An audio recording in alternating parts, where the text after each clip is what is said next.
গুৰু দেৱদামোদৰৰ ধৰ্মত বেদ আদি শাস্ত্ৰ খণ্ড ৩৭ৰ কথা ভাবি জয় জয়তে গুৰুদেৱক প্ৰণাম জনাই গুৰুভাই সবক নমস্কাৰ জনাইছোঁ।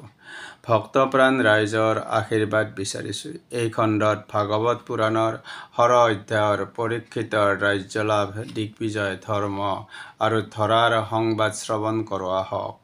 সূতে ক'লে, হে ব্ৰাহ্মণ, মহাভাগৱত পৰীক্ষিতে শ্ৰেষ্ঠ ব্ৰাহ্মণসকলৰ শিক্ষাত পৃথিৱী পালন কৰি থাকিল। তেওঁৰ জন্মৰ সময়ত জাতকক শাস্ত্ৰবিদ পণ্ডিতসকলে যিবিলাক ভৱিষ্যতবাণী কৰিছিল, সেইবোৰ এটা এটাকৈ ফলিব ধৰিলে। তেওঁ ইৰাৱতীক বিয়া কৰালে। জন্মেজয় প্ৰভৃতি 4টা পুত্ৰৰ জন্ম হ'ল।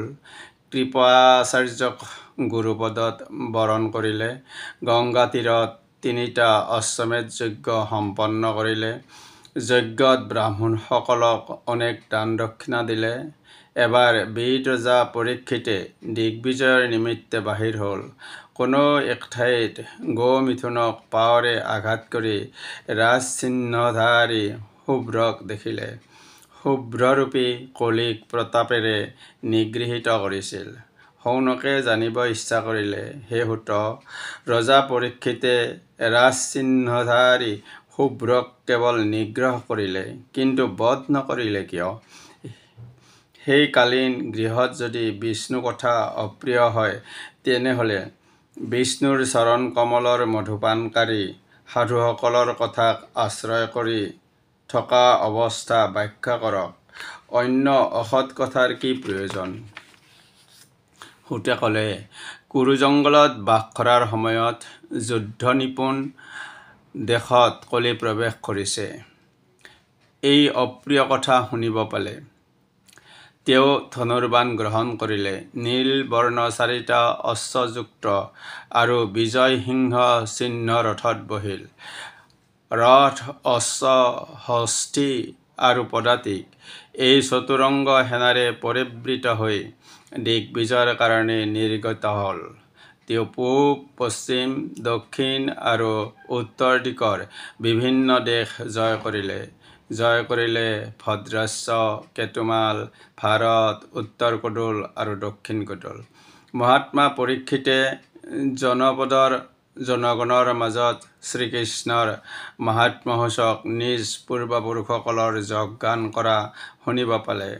অশ্বত্থামাৰ অস্ত্ৰৰ পৰা নিজক ৰক্ষা কৰা যাদৱ আৰু পাণ্ডৱসকলৰ পৰস্পৰৰ বন্ধুত্বৰ বিষয়ে শুনিলে।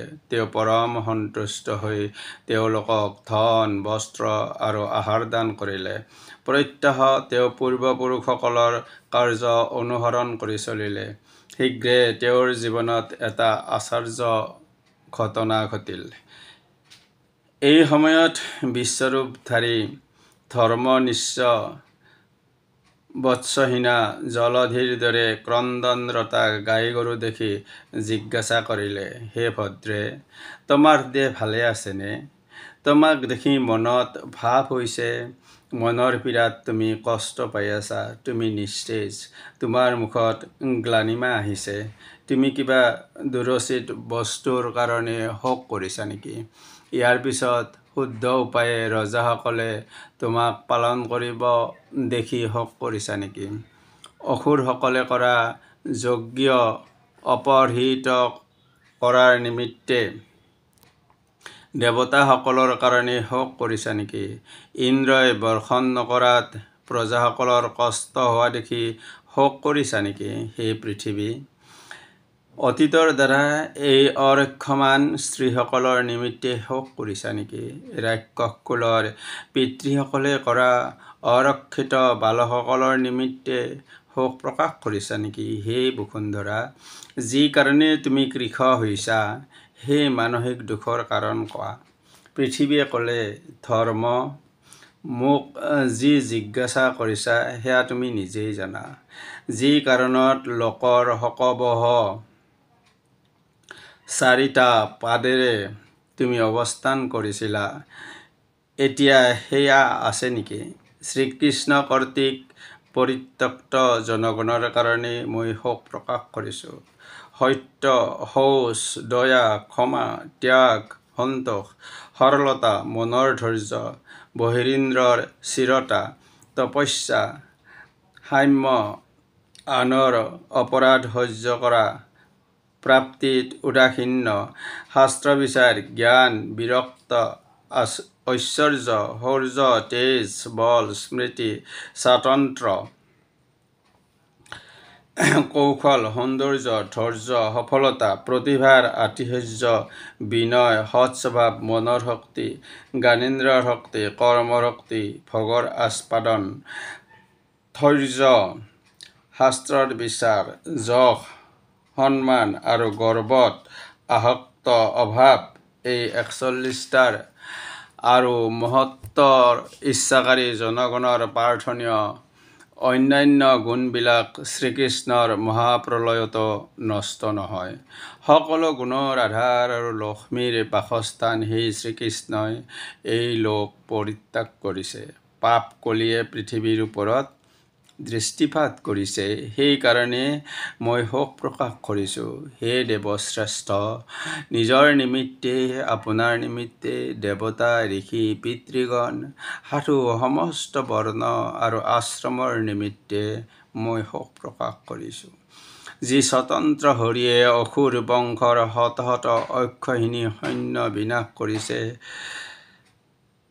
তিনি চৰণত হীন দুষ্ট দুৰ্দশাগ্ৰস্ত কৰি যদুসকলৰ ৰমণীয় মূৰ্তি ধাৰণ কৰিছে। প্ৰেমপূৰ্বক অৱলোকন, মধুৰ হাঁহি আৰু সমিষ্ট বাক্যেৰে সত্যভামা প্ৰমুখ মহিষীসকলৰ গৰ্বৰ সতে পুৰুষোত্তমৰ বিৰহ সহ্য কৰে।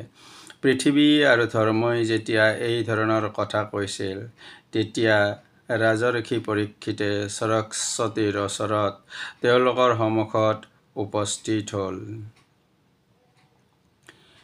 গুৰু ব্ৰহ্মা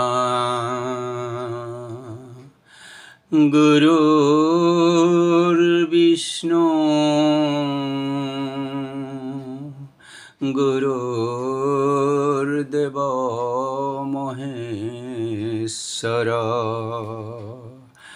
গুৰু সাক্ষাৎ পৰম ব্ৰহ্ম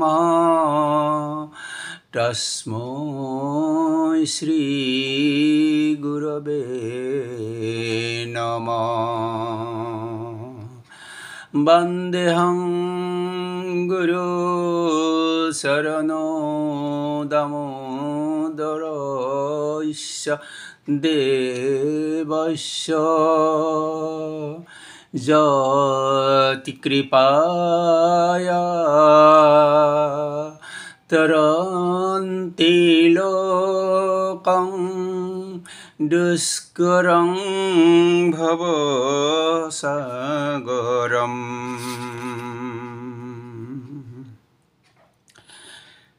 আমি লগে লগে গুৰু দেৱদামোদৰৰ জন্মতত্ত্ব শুনোৱা হওক। নলচা গ্ৰামতে সদানন্দ গৃহে বিষ্ণু অংশয় উপজিলা। জানিয়া শংকৰে বৈকুণ্ঠৰ জ্ঞানে কহে সদানন্দ আগে। তব পুত্ৰ নাম আমিয়ে ৰাখিব শুনা দ্বিজ বন্ধু বৰ। কৃষ্ণ সম পুত্ৰ জগত ঈশ্বৰ নাম ৰাখা দামোদৰ।